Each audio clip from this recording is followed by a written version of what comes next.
Élections législatives partielles de Yorosso, l'ADEMA, PASJ et l'URD sont au second tour prévu pour le 23 novembre. La Cour constitutionnelle a proclamé le résultat définitif aujourd'hui. Fin de suspense, la famille de la petite fille décédée d'Ebola a été attestée indemne.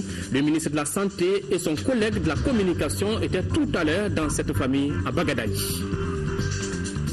Maintenir à jour le carnet de vaccination des enfants, voilà le conseil du corps soignant aux parents. Le carnet de vaccination, un document très important, nous le verrons dans cette édition. Voilà pour les titres, mesdames, messieurs, bonsoir et bienvenue dans la grande édition du soir. Le Premier ministre Moussa Mara a reçu en audience ce matin le président de la Commission de l'Union économique et monétaire ouest-africaine et moi au centre des échanges, le rapport annuel de l'institution sous-régionale où le Mali applique 57% des directives. Le même exercice a conduit la délégation à Kourouba où elle a été reçue en audience par le président de la République, Ibrahim Boubacar Keïta. Compte rendu d'audience avec Moussa Fani. Entre le président de la République et le président de la Commission de l'UEMOA, les échanges ont porté sur la position du Mali au sein de l'institution. Selon la revue annuelle des réformes et politiques communautaires, le Mali applique 57% des directives de l'UEMOA en matière de gouvernance. Le compte rendu de cette performance a été fait au chef de l'État par le président de la Commission de l'UEMOA. C'était plus pour une visite de courtoisie et également pour pouvoir lui rendre compte des résultats de la revue et des travaux que nous avons eus ce matin avec M. le Premier ministre. Mais c'était plus une visite de courtoisie. Nous avons eu donc à échanger autour donc, de la problématique de l'intégration. Comme vous le savez, M. le Président de la République, c'est un homme engagé dans le processus d'intégration. Et c'est un homme convaincu aussi de ce que nos 8 pays doivent toujours travailler ensemble, œuvrer pour le bien-être des populations. Et il nous a fait part aussi de ses préoccupations en ce qui concerne la jeunesse, pour nous demander également de travailler plus dans le sens d'avoir des programmes résilients, aussi bien pour l'agriculture, pour la jeunesse et surtout pour les grands axes de notre compétitivité. Ce que nous pouvons faire, c'est justement accompagner les pays et travailler ensemble pour relever le niveau des autres qui ne sont pas encore au niveau du Mali. Auparavant, la délégation de l'UEMOA était à la primature. Avec le Premier ministre, elle a fait la restitution du résultat de la revue annuelle de l'institution. Quant à la seconde audience à la présidence de la République, elle a été accordée à l'ancien président de la Banque africaine de développement BAD, Babacar Ndiaye. Après le premier tour de l'élection législative partielle de Yorosso du 2 novembre, la Cour constitutionnelle a proclamé ce matin les résultats définitifs. Aucun des 13 candidats n'a obtenu la majorité absolue. Il y aura donc un second tour le 23 novembre entre le candidat de l'ADEMA PASJ et celui de l'URD, Union pour la République et la démocratie, compte rendu Daouda Sidiki Diarra. À l'issue de ce premier tour de l'élection partielle législative convoquée le 2 novembre dernier à Yorosso, aucun des 13 candidats n'a obtenu la majorité absolue, soit 15 380 voix. Les 9 sages de la Cour constitutionnelle ont proclamé le résultat définitif ce lundi. Nombre d'inscrits, 87 459. Nombre de votants, 32 082. Bulletins nuls, 1324. Suffrage exprimé valable, 30 758. Majorité absolue, 15 380. Taux de participation, 36,68%. Que les candidats ont obtenu les voici après. M. Paul Cissé, douanier à la retraite, candidat de l'Union pour la République et la démocratie, URD, 5 349 voix, soit 17,39%. M. Mamadou Balo, comptable, candidat de l'Alliance pour la solidarité au Mali, ASMA CFP, 1667 voix, soit 5,42%. M. Djo Koïta, cultivateur, candidat de Yélema Le Changement, 149, soit 0,48%. M. Baba Boubacar Keïta, enseignant, candidat de l'Alliance démocratique pour la paix, ADP Maliba, 489 voix, soit 1,59%. M. Mamadou Traoré, transitaire, candidat de l'Union pour la démocratie et le développement UDD, 3412 voix, soit 11,9%. M. Issa Zerbo, enseignant à la retraite, candidat du Parti africain pour la solidarité et la justice, ADEMA PACJ, 6431 voix, soit 20,91%. M. Zana Goïta, ingénieur agronome, candidat de la Convergence pour le développement au Mali, CODEM, 5083 voix, soit 16,53%. M. Ousmane Sanogo, technicien audio, candidat du Parti pour la solidarité et le progrès PSP, 1415 voix, soit 4,60%. M. Opéré Makounou, enseignant à la retraite, candidat du Rassemblement pour le développement du Mali, RDPM, 644 voix, soit 2,09%. M. Joël Goïta, cultivateur, candidat de la solidarité africaine pour la démocratie et l'indépendance, SADI, 2915 voix, soit 9,48%. M. Yakouni, technicien bâtiment BTP, candidat indépendant, Espoir 2014, 672 voix, soit 2,19%.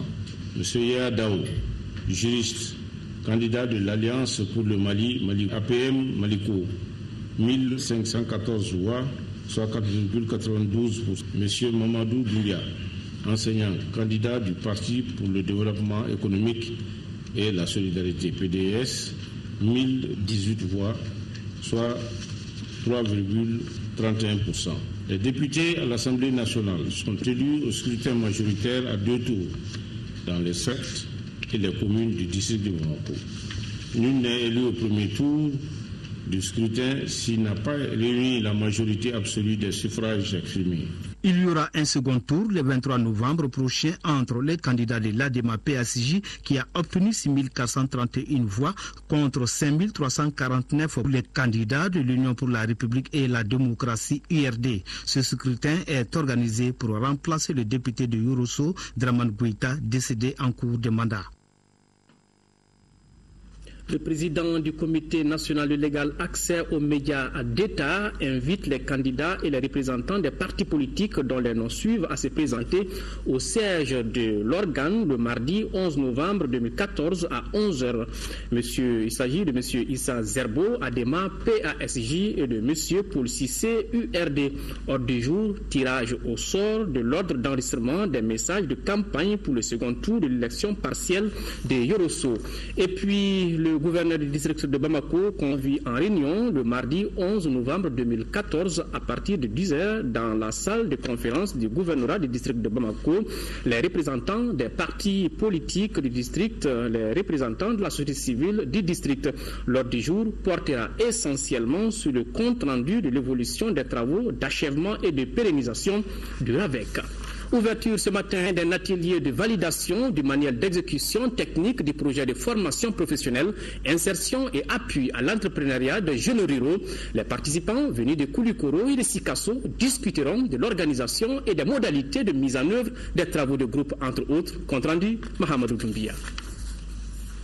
Promouvoir l'accès des jeunes ruraux à des opportunités d'insertion et d'emploi attractifs et rentables dans l'agriculture et les activités économiques, c'est l'objectif du projet de formation professionnelle, insertion et appui à l'entrepreneuriat des jeunes ruraux, FIER, qui sera étudié au cours de cet atelier. Le projet a été lancé de façon très efficace il y a un mois et maintenant on est déjà au niveau du manuel d'opération. Donc on a une évolution du projet qui est réelle et ça c'est déjà un premier point. Cette étape-là est très importante puisque c'est l'étape qui va permettre d'aider le projet à mettre en œuvre les activités. D'un montant de plus de 26 milliards de francs CFA, ce projet d'une durée de 8 ans est placé sous la tutelle du ministère de l'Emploi et de la formation professionnelle. Il vise les jeunes ruraux âgés de 15 à 40 ans en quête d'une situation professionnelle et les préadultes âgés de 15 à 17 ans. La population cible du projet est de 100 000 jeunes, dont 50% de filles.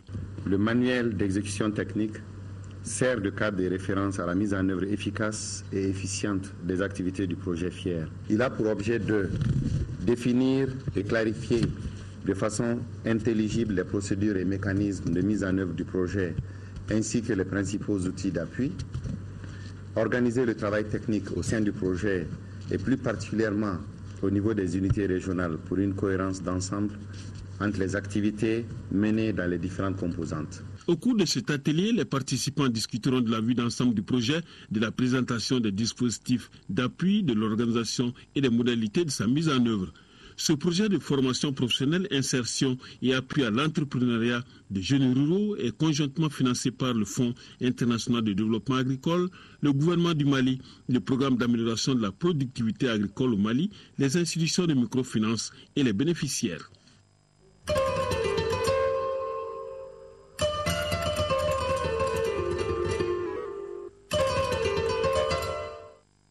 Autre grand titre de cette édition, et c'est une bonne nouvelle, la famille de la petite fille décédée d'Ebola a été attestée indemne de la maladie. C'est le ministre de la Santé, de l'Hygiène publique et son collègue de la communication qui sont rendus dans cette famille à Bagadaji pour en témoigner. C'est en présence de notre reporter Alousseni Touré. 21 jours après sa mise en quarantaine, la famille Cissé de Bagadaji peut enfin sortir le nez dehors. Selon les autorités médicales, aucune trace du virus n'ayant été relevée.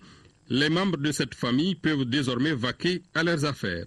Il y avait un certain nombre de contacts ici du fait que la victime a séjourné quelques heures dans la famille. Et donc, dans les règles de prévention de cette maladie, nous devrons suivre les contacts et procéder à des contrôles quotidiens de température, ce qui nous a amené à demander à la famille de se confiner pendant les 3 semaines réglementaires qui prennent fin normalement aujourd'hui. Et donc cette famille est indemne de la maladie à virus Ebola, effectivement. Au-delà de l'aspect technique médical, je suis porteur du message du gouvernement avec mon collègue de la communication pour effectivement remercier la famille et les responsables du quartier, les habitants du quartier, pour la compréhension dont nous avons bénéficié dans le traitement de cette situation. Et la famille a effectivement compris et accepté de se confiner et le quartier aussi a compris et au bout de 3 semaines, les professionnels ont été à mesure de nous dire que le temps d'observation est terminé sans qu'un symptôme de la maladie apparaisse. Ça veut dire que personne n'a été contaminé dans cette famille. Dieu merci, il n'y a pas eu de contamination. Ça ne veut pas dire que le risque n'est pas là. Le risque de cette maladie est une réalité et dont il faut tenir compte. Et c'est pour cela qu'il faut respecter les consignes de prévention données par les agents de santé. Bien sûr, tout cela n'aurait été possible sans l'implication de la communauté internationale et des partenaires du Mali. Leur concours a été très déterminant dans le prélèvement et la détection des premiers cas, ainsi que les analyses effectuées sur les autres personnes suspectées. L'ensemble des partenaires du Mali, notamment l'Organisation mondiale de la santé qui est le chef de file, et l'ensemble des partenaires qui étaient à CAI, l'UNICEF, je ne peux pas citer, MSF, et tout le monde est venu, Save the Children, la communication, toutes les équipes de journalistes. Vraiment, je voudrais remercier tout le monde ici. Je ne veux pas citer pour ne pas en oublier, mais vraiment tous ont aidé et tous ont participé. La presse nationale et internationale ont également joué un grand rôle dans la sensibilisation et le ministre de tutelle a tenu à le relever. Je voudrais simplement joindre ma voix à celle de mon collègue de la santé pour remercier les journalistes maliens, les journalistes de la presse étrangère présents au Mali pour avoir fait preuve de responsabilité. Ils ont relayé les informations données par le gouvernement qui a fait le choix de la transparence.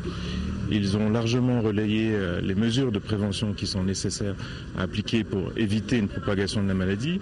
Comme l'a dit mon collègue, la maladie, on ne peut pas dire qu'elle est à ce jour éradiquée.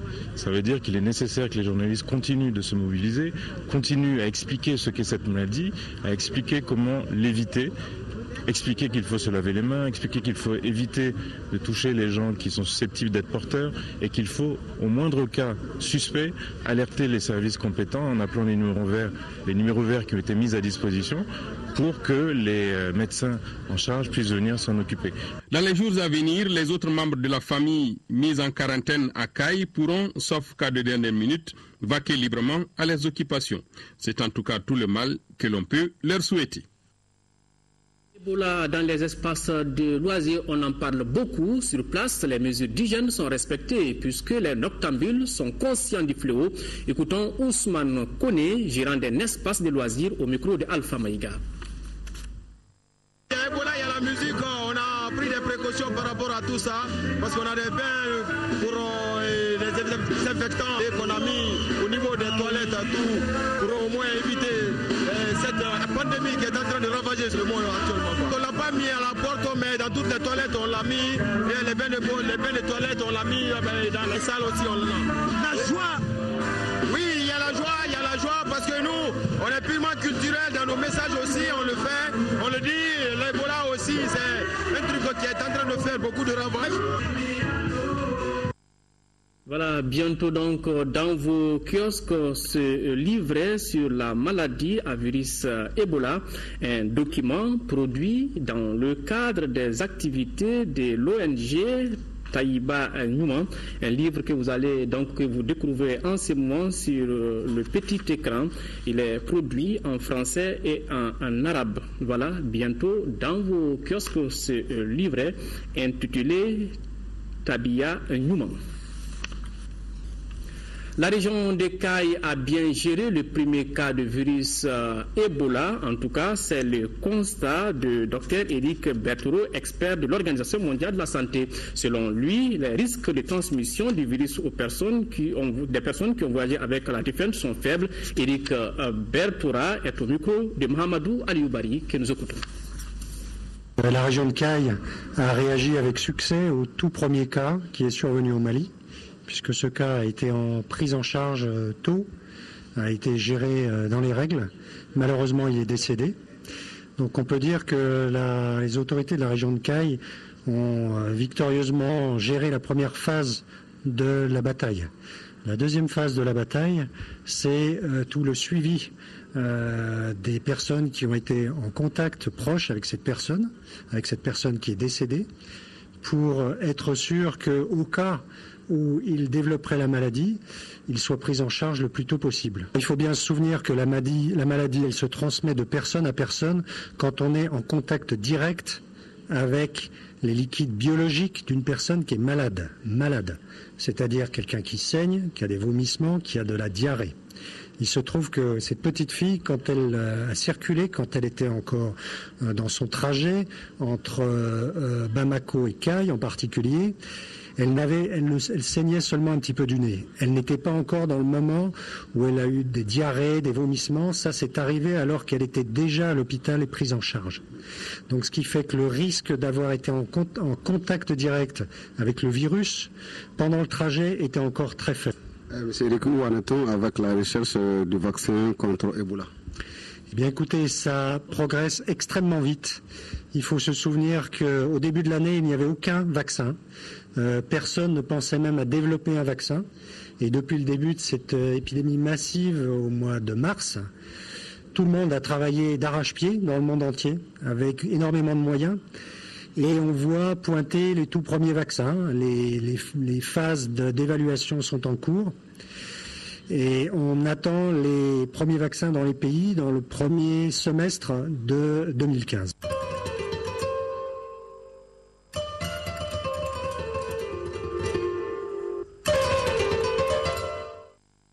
L'ambassadeur du Mali auprès de la République d'Afrique du Sud, Bounafou Sidibé, a présenté le jeudi 16 octobre 2014 à Jacob Zuma, président de la République d'Afrique du Sud, les lettres de créance par lesquelles le président Ibrahim Boubacar Keïta l'accrédite en qualité d'ambassadeur extraordinaire et plénipotentiaire dans ce pays.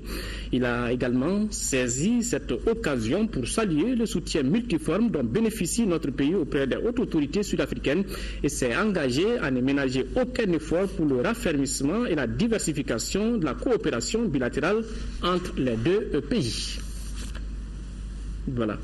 Et puis le ministre de la Justice, des Droits de l'Homme, garde des Sceaux, Mohamed Ali Batili, a pris part du 4 au 8 novembre à Arusha, en Tanzanie, aux activités commémoratives du 20e anniversaire de la création du tribunal pénal international pour le Rwanda, TPIR. Cette rencontre, qui a regroupé plusieurs personnalités, s'est penchée sur les aspects cruciaux et les enjeux liés à la justice pénale internationale. En marge de l'anniversaire, le ministre de la Justice et des Droits de l'Homme a assisté au 7e colloque international des procureurs ainsi qu'au symposium international sur les questions relatives à l'héritage du TPIR. Une rencontre très constructive selon le ministre que je vous propose d'écouter. Mes impressions, c'est que ça me fait revenir en arrière. Ça me fait revenir en arrière. C'est pas facile à dire et à vivre, mais ça me rappelle le drame que le peuple rwandais a vécu. Et je dois, par commencer, m'incliner sur l'ensemble de la mémoire des disparus. Ça a été un moment très dur, un moment historique qu'on ne souhaite pas voir. Et si le peuple rwandais s'est remis de cela, on salue son courage et on salue sa détermination à survivre. Et je dois commencer par remercier ceux qui ont pris l'initiative d'inviter mon pays et d'en faire l'invité d'honneur à travers ma modeste personne. Mais c'est sûr que nous avons, nous, avantage à bien regarder ce qui s'est passé ici, parce que des événements se sont déroulés aussi dans mon pays. Et ces événements ont valu un intérêt de la communauté internationale. Nous avons en ce moment une forte présence de la communauté internationale à travers l'ONU, à travers l'Union africaine, à travers l'organisation sous-régionale, la CEDEAO. Nous avons donc cette présence de la communauté internationale qui est très forte. La Cour pénale internationale est également intéressée. Si le TPIR était un tribunal ad hoc, la Cour pénale internationale est aussi de la veine de ces juridictions internationales traitant des mêmes questions qui ont été traitées ici, à savoir les crimes contre l'humanité, les crimes de guerre, les crimes de génocide et les violences massives perpétrées contre les populations civiles. Donc mon pays aussi est passé par là. Le tribunal pénal international va devoir travailler et enquêter également sur ces crimes dans mon pays. L'ONG Jitumu Kunkan offre des kits scolaires à l'école fondamentale Bagasamake, un village situé à une centaine de kilomètres de Bamako. La cérémonie de remise est déroulée en présence du ministre de l'Éducation nationale, envoyés spéciaux à Tinkele, Adraman Keita et Lamine Keita. L'ONG nationale Jitumu Kunkan s'engage dans l'humanitaire. À cet effet, elle offre des kits scolaires aux élèves de l'école Bagasamake du village de Tinkele, dans la commune rurale de Wélissebougou. Cette remise entre dans le cadre de la solidarité et de la lutte contre la précarité dans les écoles. L'objectif visé, c'est d'aider les populations du monde de Jitumu, particulièrement de l'école de Tinkele. Parce qu'actuellement, nos parents ont des difficultés pour payer les fournitures scolaires. Bon, du temps de notre père, le fondateur de l'école, chaque fois, il faisait des gestes à l'école. Et nous continuons sur cette lancée. Le ministre de l'Éducation nationale a salué l'ONG Jitumu Kunkan pour son geste de solidarité. Ces kits, j'en suis convaincu, aideront les élèves à améliorer leur apprentissage et à obtenir les meilleurs résultats scolaires.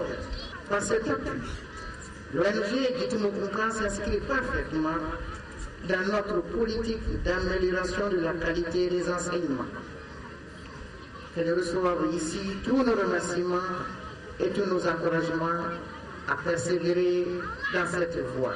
Cette cérémonie m'offre l'occasion de lancer un appel aux élèves afin qu'ils soient présents, constants et assidus à l'école. Et qu'à l'occasion des épreuves d'évaluation des apprentissages, ils ne comptent que sur eux-mêmes.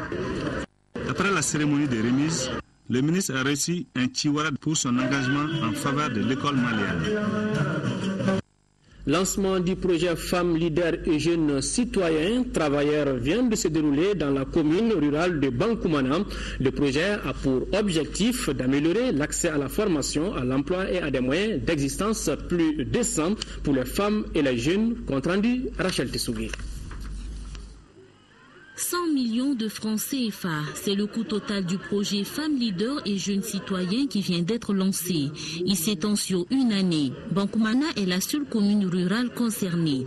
Ce projet vise à former 90 jeunes aux technologies d'information et de communication et 50 femmes sur les procédures électorales. Pour nous, l'impact, c'est d'abord de réduire le taux de chômage au sein de la population de la commune de Bankoumana. C'est de permettre aussi à la commune de Bankoumana d'avoir cette place de services au lieu de se déplacer dans d'autres localités pour bénéficier de certains types de services. Donc les jeunes qui vont bénéficier de la formation peuvent être déjà pourvoyeurs de ces services au niveau de la commune. Wildaf Mali identifiera et formalisera les groupements féminins et appuiera 20 femmes candidates afin d'accroître le taux de participation politique des femmes aux prises de décision communales. En plus de sa contribution financière pour la réussite de ce projet, Oxfam Mali veut contribuer à créer un environnement sain et propre où il fait bon vivre. Avec le support de l'équipe humanitaire d'Oxfam Mali, le centre de formation des jeunes et des femmes sera doté de kits d'hygiène en vue de contribuer aux efforts du gouvernement malien dans sa lutte contre l'épidémie Ebola. Dans les jours à venir, les jeunes de Bankoumana seront dotés d'un cybercommunautaire, une première. 24e session extraordinaire du conseil d'administration de l'Agence pour la promotion de l'emploi des jeunes. La rencontre fait le point de l'ensemble des fonds alloués à la pêche depuis sa création. Les détails, c'est avec Aïssata Ibrahim Maïga. Basée sur 3 points, la situation financière de l'Agence pour la promotion de l'emploi jeune depuis sa création en 2004 sera passée au peigne fin par ses administrateurs. Il s'agit du budget, du financement des projets et du patrimoine de l'Agence. Objectif, leur permettre de prendre en main la situation en termes d'orientation et de contrôle. L'analyse de la situation financière de l'APEJ s'impose aujourd'hui, 10 ans après sa création. Elle permettra aux administrateurs que nous sommes d'avoir une idée des fonds reçus par l'agence, la répartition de ces fonds entre les différents départements, leur gestion, les projets financés, les résultats atteints. Nous sommes à un niveau où, nous le disons haut et fort, le remboursement n'est pas éloquent des jeunes financés à travers les garanties de la pêche. Donc ce qui handicape fortement les revolving, donc, qui permettrait de refinancer d'autres jeunes promoteurs de projets. Le budget de la pêche de 2014 aussi autour de 9 milliards 900 millions de francs CFA. À nos jours, nous n'avions pas reçu 5 milliards de l'ensemble du budget prévu pour la pêche. Malgré la situation que traverse encore le pays, la pêche tient ses promesses. Nous tentons de faire du management à tous les niveaux et ce qui nous a permis d'atteindre un certain niveau d'exécution. Au niveau du financement des projets, nous avions une autorisation à 100%. Au niveau de l'employabilité, nous avions dépassé les 100%. Ici, l'on peut dire que la pêche est une vraie opportunité initiée par les plus hautes autorités pour venir à bout de la problématique de l'emploi des jeunes. Le système d'alerte précoce vient d'organiser une rencontre. Au cours de ce rendez-vous, les experts ont fait d'importantes recommandations. Par exemple, la pérennisation des enquêtes nécessaires à l'analyse du cadre harmonisé, l'élaboration d'un plan de réponse aux urgences, entre autres. Reportage Batraoré. Au terme des travaux d'une semaine, le SAP, système d'alerte précoce, a dégagé d'importantes recommandations pour prévenir toute insécurité alimentaire au Mali. Au nombre de ces propositions, on note le renforcement et la pérennisation des enquêtes nécessaires à l'analyse du cadre harmonisé, l'élaboration très prochaine du plan de réponse aux urgences, la poursuite et le renforcement des actions de prévention et de prise en charge de la malnutrition. Nous avons une situation alimentaire et nutritionnelle courante relativement satisfaisante dans le pays. Au sortir de l'hivernage, nous avons, en termes de contexte, c'est-à-dire une perspective de production relativement bonne dans tout le pays, excepté la partie nord. L'un dans l'autre, on aboutit à une situation globalement, je peux dire, bonne, voire très bonne, n'est-ce pas, au sud, mais à partir du nord, une situation quand même relativement mauvaise. Les recommandations ainsi formulées devront permettre au gouvernement et à ses partenaires de prendre des mesures appropriées pour une gestion efficiente de la situation alimentaire. Le plan national de réponse, une fois élaboré, sera d'abord débattu au prochain comité technique de coordination et de suivi des programmes de sécurité alimentaire. Il sera enfin validé par le Conseil national de sécurité alimentaire. Pour rappel, selon les chiffres du système d'alerte précoce, plus de 200 000 personnes doivent bénéficier d'une assistance alimentaire immédiate. Les populations en insécurité alimentaire et nutritionnelle sont estimées à près de 2 millions de personnes par la présente campagne. La direction régionale des services vétérinaires a procédé le week-end dernier à la destruction de 22 tonnes de produits d'origine animale avariés. C'était en présence des autorités administratives. Compte rendu Isaac Thienou. Il s'agit de 22 tonnes de produits d'origine animale périmés. Ces produits sont composés en majeure partie de matières de conserve et de produits vétérinaires. L'opération fait suite à une inspection faite par les services techniques de la direction régionale des services vétérinaires du district de Bamako. Les produits avariés retirés des rayons de magasins, de boutiques et de pharmacies vétérinaires pour être détruits. C'est pour vraiment sauvegarder la santé de la population. Parce que c'est des produits qui sont impropres à la consommation humaine. Des produits soit périmés, soit prohibés. Donc c'est pourquoi les saisies ont été effectuées au niveau des marchés, des boutiques et au niveau des magasins de stockage. Pour les autorités, la vigilance et la collaboration des consommateurs permettront d'éviter certaines situations liées à la consommation des produits avariés. Tant que c'est emmagasiné, ça peut amener pour la population une santé non appropriée. Donc il faut vraiment que la direction régionale des services vétérinaires et la direction nationale de la pollution des nuisances fassent vraiment un contrôle rigoureux. C'est la première opération de l'année pour les services vétérinaires du district de Bamako. L'événement s'est déroulé en présence des différents services techniques concernés. Culture à présent, la Bibliothèque nationale vient d'abriter des échanges littéraires entre le Club Lettres et l'écrivain Seydou Badian. L'activité qui s'inscrit dans le cadre de la formation des élèves marque la fin de la série des rencontres avec l'écrivain. Les débats ont porté sur le parcours de l'auteur de Sous l'orage. Compte rendu Fademba Keïta. Comment êtes-vous venu à la littérature en tant que médecin? Si l'on comparait les jeunes de la Première République à ceux d'aujourd'hui, que diriez-vous? Avec vos écrits souvent poignants, quels étaient vos rapports avec les colons? Ce sont là, entre autres questions, posées à celui qui a prédit des tourbillons politico-sécuritaires dans son livre intitulé « La saison des pièges » publié en 2000. La littérature, c'est un instrument. Si l'instrument est dans de bonnes mains, il peut servir, il peut être utile, très utile. Mais s'il est en de mauvaises mains aussi, il peut être dangereux, désastreux. Parlant du niveau lié au système éducatif, l'homme qui a écrit la première partie de Sous l'orage en 4e année de médecine en 1953 en France a été un peu plus clair. L'enseignement a beaucoup baissé et c'est un désastre. Un bachelier était très fort. Aujourd'hui, avec tout ce qui se passe, les magouilles et tout le reste, l'enseignement a pris un sacré coup, vous le savez. On vend des épreuves, on fait tout. Et ça, c'est plus grave que ce que nous affrontons dans le Nord. Parce que ça, il s'agit de l'avenir de vous demain et de vos enfants. Qu'est-ce que vous en ferez? Qu'est-ce qu'ils seront? Pour le Club Lettres, la série de rencontres avec les grands intellectuels ou personnalités du pays permet à ses membres d'aller le plus loin possible dans les études. Notre objectif principal, c'est pour faire la promotion de l'excellence en milieu scolaire. Prodiguant des conseils à ses élèves des différents lycées de la place, notre auteur a surtout insisté sur l'importance du respect du bien public, du don de soi pour la patrie, de l'honnêteté, de la conscience professionnelle, de l'effort individuel en classe indispensable à l'émergence d'une nation. Santé, on en parle encore. Le syndicat des médecins du Mali, SIMEMA, a animé une conférence de presse à l'hôpital Gabriel Touré. Après un survol du parcours de ce mouvement, les syndicalistes apprécient les mesures préventives prises par l'État dans la lutte contre le virus Ebola. Ils invitent leurs membres à plus d'implication dans la gestion de cette maladie. Compte rendu Daouda Sidi Kijara. Pour sa toute première conférence de presse, le syndicat des médecins du Mali, SIMEMA, explique aux journalistes les raisons de sa création. L'engouement est détaillé, les gens sont vraiment assez enthousiasmés par rapport à la création de ce syndicat.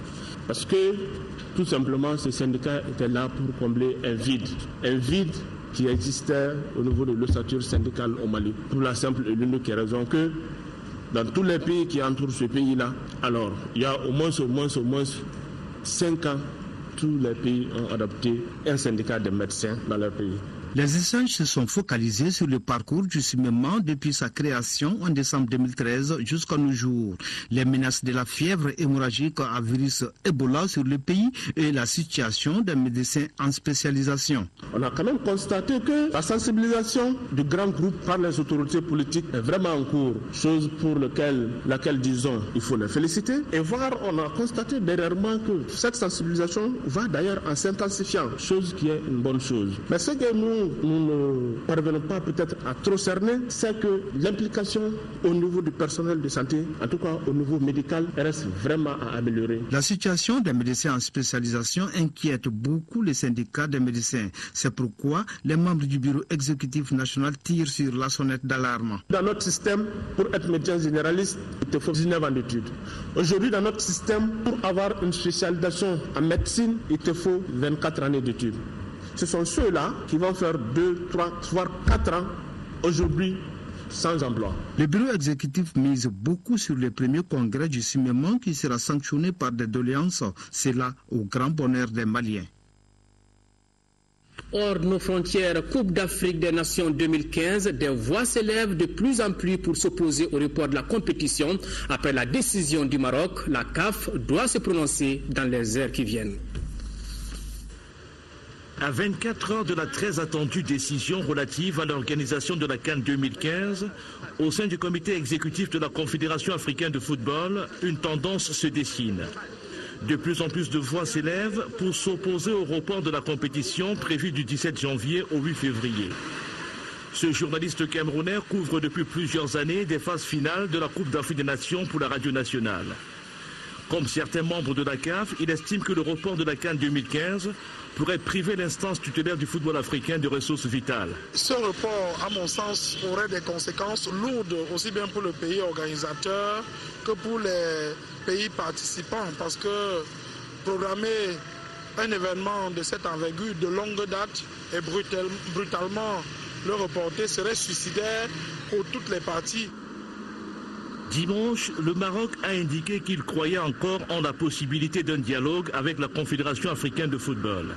Mais Rabat maintient sa requête de report de la CAN de janvier 2015 à janvier 2016 en raison de l'épidémie d'Ebola. Sa décision communiquée samedi à la CAF est très commentée dans les milieux du football amateur sur le continent. En Côte d'Ivoire, la polémique enfle. Imaginez-vous un instant qu'on dit qu'il y a un seul cas d'Ebola là-bas. Vraiment, tous les touristes ont fui. Or, c'est la première source de revenus du Maroc. Donc, je la comprends un peu dans ce sens-là. Mais j'aurais préféré qu'ils ne refusent pas. Un petit report serait quand même intéressant. Parce que le Maroc aussi est un pays africain. Et c'est l'Afrique qui est en majorité touchée par ce virus-là. En attendant la fin mardi de l'imbroglio autour de la CAN 2015, les sélections africaines poursuivent de manière imperturbable leur préparation. Ce week-end vont se disputer les matchs comptant pour la 5e journée des éliminatoires de la prochaine phase finale de la Coupe d'Afrique des Nations.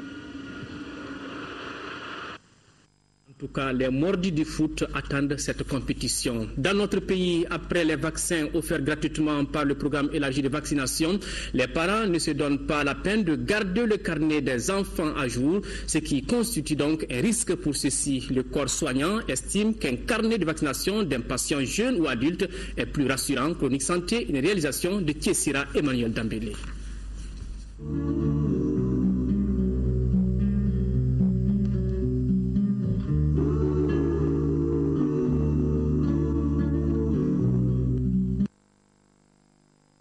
Au Mali, l'État et ses partenaires investissent plus de 3 milliards de francs CFA pour protéger la petite enfance contre 11 maladies évitables par la vaccination.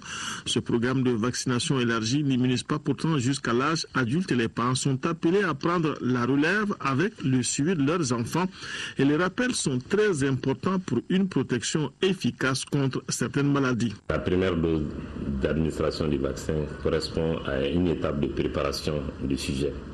Ça le prépare à produire les anticorps. La deuxième dose assure une protection dite efficace et la 3e dose est dite nécessaire. Tout cela doit être boosté par un rappel. Donc c'est le rappel qui va maintenir de façon active les anticorps chez l'enfant pour lui permettre de se protéger dans le temps. Le rappel, c'est vraiment dans le temps.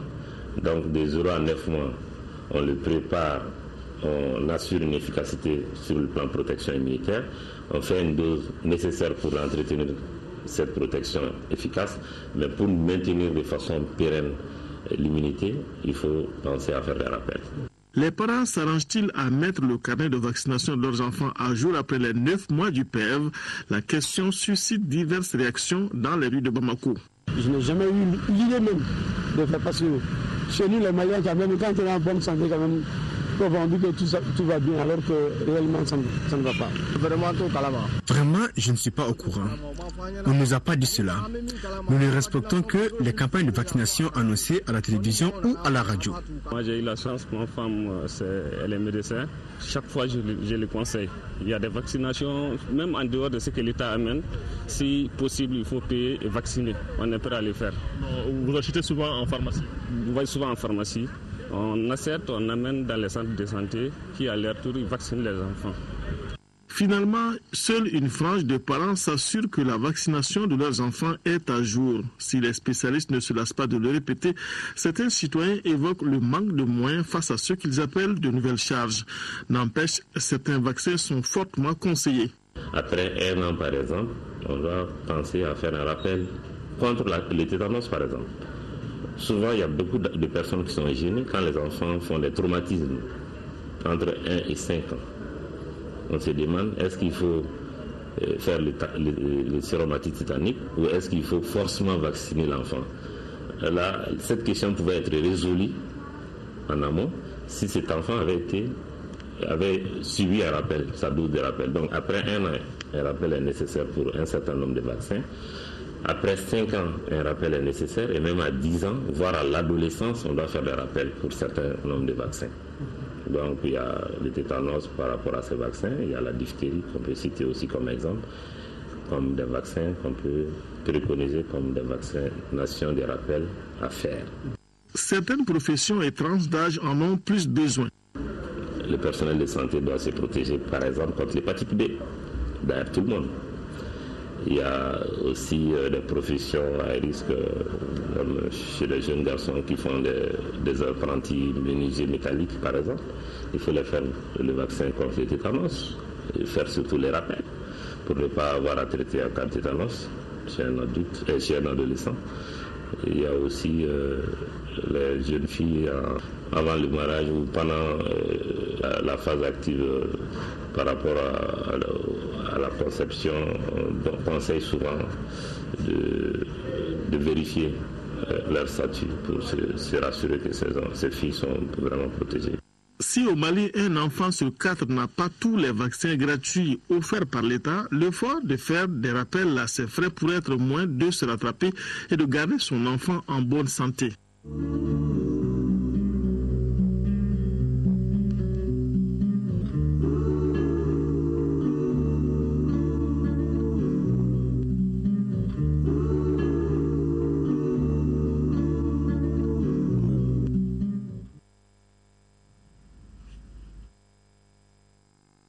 Voilà, un homme sain est un malade qui s'ignore. C'est la fin de ce journal. Merci de votre aimable attention. Demain, 10h-13h, une présentation de Khadija Toukone. Et je serai là, s'il plaît à Dieu, pour les éditions du soir. Mais ne quittez pas, dans quelques instants, Rachel Tessougué pour le journal télévisé d'information. Au revoir et qu'Allah bénisse le Mali.